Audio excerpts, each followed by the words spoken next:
Good morning, I'm April Zilke, and welcome to this News File update. Tanning beds are known for giving people glowing tans without them having to go somewhere warm, but they are also known for causing melanoma. The Canadian Cancer Society is pushing the Alberta government to enact a legislation ban to young people using indoor tanning beds.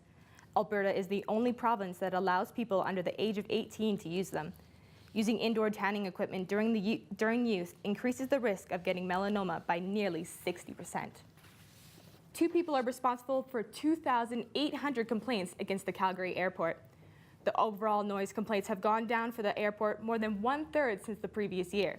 The CEO of Calgary Airport Authority, Bob Sator, says there are certain people that are the only thing that will satisfy them is to shut down the airport, and that's something they're not looking to do.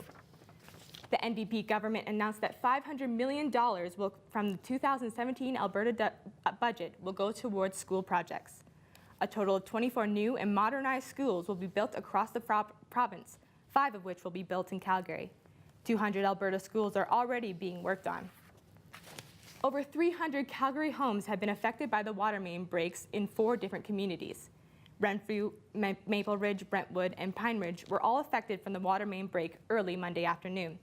Portable water wagons have been since placed to provide water to residents. Calgary Herald and Sun photographer and videographer Leah Hennel is hopeful for success as she receives 2 nominations for the National Newspaper Awards. Hennel is one of the 3 finalists for the feature photo category and the sports photo category. Her nominated photos are of the Lone Rider near the Lazy U Ranch near Pitcher Creek and a shot from the 2016 Calgary Stampede Rodeo. The awards will be held May 5th in Toronto. Now let's look at today's weather. Today in Calgary, we have a high of 11 and mainly sunny, and throughout the week is actually going to look like it's going to be mainly sunny, that without exception of tomorrow. And now let's look at our Alberta map.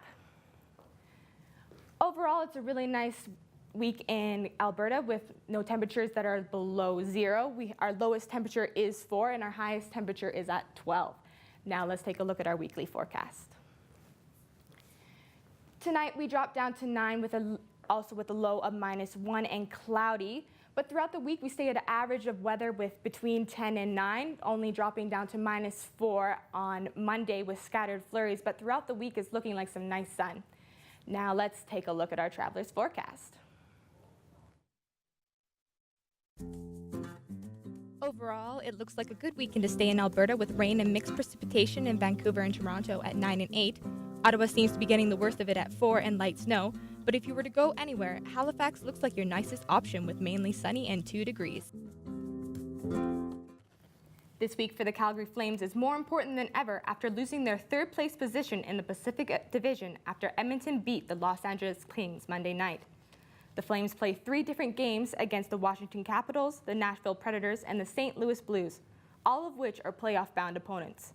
Going 9-1-0 in their last 10 games, the Flames are ready and up to the challenge for these playoff-like games. The Bantam AA hockey playoffs in Winsport in Calgary this week seem to have people talking about one game in particular. With a tied game, the Calgary Royals and the Calgary Buffalo Wranglers went into an automatic shootout instead of overtime due to a scheduling issue. With a scoreless shootout and no more ice time, a coin toss was made that was in favor of the Wranglers. Fans from both sides chanted to let them play, but no such thing happened. Hockey Calgary says the problem stems from there being a major shortage in ice. The Calgary Buffalo Wranglers then went on to win the tournament. In a poll recently taken, majority of Calgarians voted in support of the Calgary bid for the Winter Olympics in 2026. 61% of the population would like to see the Games back in Calgary for reasons such as economic, entertainment, and promotion for the city.